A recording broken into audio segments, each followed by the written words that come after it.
ఆనాడు ఒక్క సమరయ స్త్రీ ఎదుట మనం ఎవరు నిలబడతాం? ఒక్క స్త్రీ గ్రామ ప్రజలందరికీ ప్రభు గురించి చాటి చెప్పిందండి, ప్రభు గురించి మాట్లాడిందండి. దేవుని బట్టి దేవుణ్ణి అధికంగా ప్రేమిస్తే దేవుడి గురించి చెప్పకుండా ఉండలేరండి. ఇంటిలో చెప్తావు, నీ వీధిలో చెప్తావు, నీ సంఘములో చెప్తావు, నీ ప్రాంతంలో చెప్తావు. మహిమ కలిగిన వారు ఎలాగుంటారు? ప్రతి దినము తన సిలువను ఎత్తుకుని దేవుని గురించి చాటి చెప్తారండి. పౌలు భక్తుడు ఏమంటున్నాడు? అయ్యో, దేవుని సువార్త చేయకపోతే నాకు శ్రమ.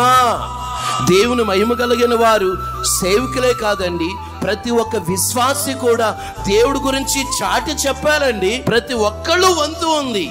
దేవుడి గురించి చాటి చెప్తే ఈ లోకం ఎలాగుంటుంది? నశించిపోయే ఆత్మలో దాహం కలిగిన వారిలో, ఆ దాహం కలిగి ఉన్న వారిలో దేవుని మహిమ ఉంటుందండి. ప్రతి ఒక్కరు భారం ఉందండి. ప్రభువా, నీ గురించి చాటి చెప్పే ఒక హృదయం నాకు ఇవ్వయ్యా.